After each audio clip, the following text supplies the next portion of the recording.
Public. ఇప్పుడు మా రాముల తాత వచ్చే యాల కదా, మరి పెద్ద మనిషి ఏం చేస్తున్నాడో చూద్దాం పాండ్రి. ప్రియతి ప్రియమైన నా మిత్రులారా, ఇవాళ ఏం రోజో మీ అందరికి ఎరుకుండవచ్చు. మీరు ప్రతిరోజు పొలం పనులు చేసుకుంటారు కావచ్చు, కానీ ఇవాళ రోజును మాత్రం మనం ఖచ్చితంగా జరుపుకోవాల్సింది. దానికోసం ఏం చేయాలి, ఎట్లా చేయాలి అనేది నేను చేస్తాంట, మీరు దాన్ని చూడుర్రి. మీరు కూడా చేయాలి. మరి ఏమంటారు శరాలు? అది నువ్వు చేసేది తక్కువ, చెప్పేది ఎక్కువ, గాని ఇంతకు నువ్వు చేస్తా అంటున్నా ఆ పనేందో జల్దిన చెయ్యి, మేము కూడా చూద్దాం. ఓగా అంటే ఆసనం కాదు, మన ఆరోగ్యకరమైన జీవితానికి ఒక శాసనం. అందుకే మనం ఓగా చేయాలి.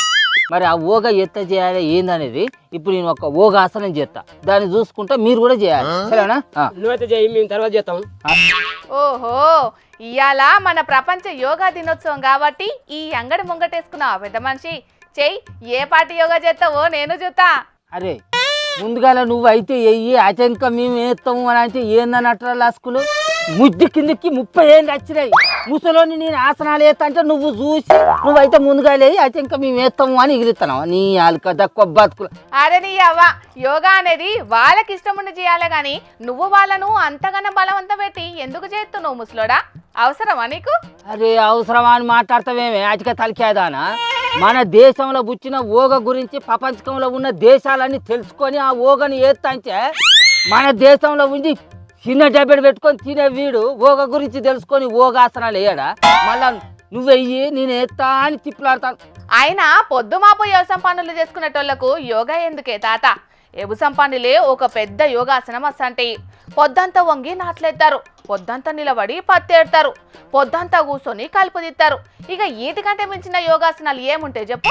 అరే మేము రోజు వ్యవసాయం పనులు చేసుకున్నా కూడా ఇవాళ ఓగా దినం అయినప్పుడు ఓగాసనాలు వేయాలన్నా వద్దా? అరే మన ఢిల్లీలో ఉండే మోడీ సారు ఇవాళ ఆంధ్రప్రదేశ్కి వచ్చి ఓగాసనాలు వేసిండ్రు రాయించున్నాం. ఎవరింకా మనం ఓగాసనాలు వేయాలన్నా వద్దా? ఎయిర్రి కొడుకులాల ఎయిర్రి వచ్చి ఎయిర్రి తీ లేపు లేపు లేపురా లేపు లేపుతలేదా? నీ అవ్వ, యోగా అనేది ఒక యోగా దినోత్సవం నాడో లేకుంటే బుద్ధు పుట్టినప్పుడో చేసేది కాదే. నిర్మలమైన మనస్సు కోసం, ఆరోగ్యకరమైన తనువు కోసం ప్రతిరోజు చేసేదే యోగా. అర్థమైందా?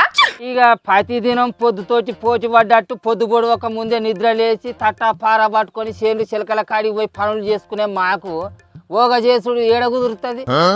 కుదురుతారా మనకు? ఇవాళేదో ఓగ దినం కాబట్టి జర్రంతా ఓగ చేద్దామనే ఆలోచనతో చేసినాం.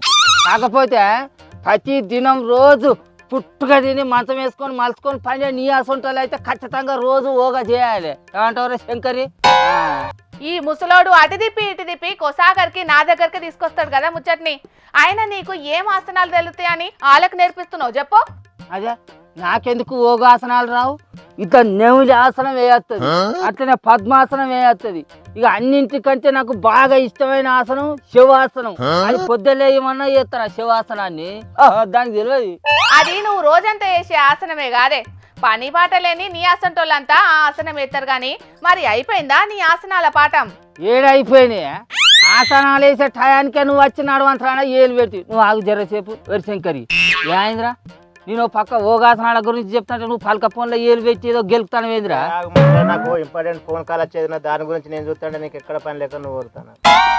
అబ్బా కొడుక, ఇగో గిట్లనేనే తాత. ఈ కాలంలో చాలా మందికి ఫోన్లు చూసేటందుకు టైం ఉంటది గాని యోగాసనాలు వేసేటందుకు టైం ఉంటలేదటనే. అందుకే చాలా మంది రోగాల పాలవుతున్నారు. ఇంకేంది, ఎవరు తవ్వుకున్న బొందల వాడే పడతాడు అన్నట్టు రోజు ఓగా చేయకున్నా కూడా కనీసం ఒక అర్ధ గంటనైనా ఎక్సర్సైజ్ చేయాలట. అట్లా చేయకపోతే తనువుల కొవ్వు పెరిగి మొత్తం పుచ్చడి రోగాలు వస్తాయట లస్కులు. అరే మనం శంకర్గా దవాఖాన పోయి తిరుగుతుంటే ఎంతమంది జనాలు కుప్ప కూడతానరా? ఎంతమంది రోగాలు వచ్చిన వాళ్ళు ఉన్నారంటే ఏంది ఏ దవాఖాన పట్టు చాలతలేదు. అందుకేనే తాత మన దేశంలో పుట్టిన యోగా విలువేంతో తెలుసుకొని బయటి దేశాలలో కూడా దీన్ని పాటించి పానాలు కూడా బాగు చేసుకుంటున్నారు. ఇంటికోడి పప్పుతో సమానం అని వచ్చికనే అన్నారా? మన దేశంలో పుట్టిన ఓగా గొప్పతనం గురించి బయట తేజపోళ్ళు తెలుసుకొని వాళ్ళు ఓగా చేస్తాంటే మన దేశంలో పుట్టిన వాళ్ళు ఓగా చేయాలంటే ఏక ఓగా చేసేందుకు మాకు టైం ఏడున్నది అని నిర్లక్ష్యం చేయవచ్చు. ఏందో ఏమో పరి సరే సరే కానీ నీ వార్తలు నువ్వు చదువుకో. మేము ఇంకా ఓగాలు ఆసనాలు చాలా వేసుకునేది ఉన్నది. అరే శీరాలు ఇంకా కుర్చీ మీద కూర్చొని ఓగాసనాలు వేస్తావు. అరే కింద కూర్చో పోషుడికే చూస్తాను. అవరా శంకర్ వాని కథ ఎత్తుకున్నా. చిన్న ఎక్కడైనా పని లేదు, మనం సపడే పోదాం. ఉంటే తలకైనా లేపుతాడు. ఏదిరా ఓరి వారి ఓరి వారి అరే ఓరి వారి అరే ఓగాసనాలు చేయరానంటే గత పోతాను. ఓరి వారి పోర్రా పోర్రా మీరెత్తున్నారా? మీ బతుకులు కూడా గట్లనే అయితే పోరి. అని అక్కడ నేను గీ 60 ఏళ్ళ గీ వీధిలో కూడా నేను మంచిగా చింత పిక్క లెక్క గట్టిగుండి నేను ఓగాసనాలు ఎత్తాంటే వాడు కింద కూర్చొని ఓగాసనాలు వేయరా అంటే 40-50 ఏళ్ళ వేజీలు నేను కింద కూర్చోరాదు, నేను ఆసనాలు వేయలేను అని అంటాడు. ఏం బతుకులు వీళ్ళయి? ఇదేనా కథ? సరే సరే మా ముచ్చట్లు ఎప్పటికి ఉండేటియే కానీ పబ్లిక్ మీ అందరికి కూడా ప్రపంచ యోగా దినోత్సవ శుభాచంతలు. మీరు కూడా నా లెక్కనే ఆరోగ్యంగా ఆనందంగా ఉండాలంటే ప్రతి దినం యోగాసనాలు వేయర్రి. యోగా అంటే ఆసనం కాదు, మన జీవన విధానం. చూసిండ్లు కదా పబ్లిక్, మా తాత చెప్పినట్టు యోగా అంటే ఆసనాలు వేసుడే కాదు, మన ఆరోగ్యకరమైన జీవితానికి శాసనాలు వేసుకున్నట్టు. కాబట్టి మీరందరూ యోగా గొప్పతనాన్ని తెలుసుకొని ఆరోగ్యకరమైన తనువు కోసానికి ప్రతిరోజు యోగా చేస్తారని కోరుకుంటా మీ అందరికీ మళ్ళొకసారి ప్రపంచ యోగా దినోత్సవ శుభాకాంక్షలు.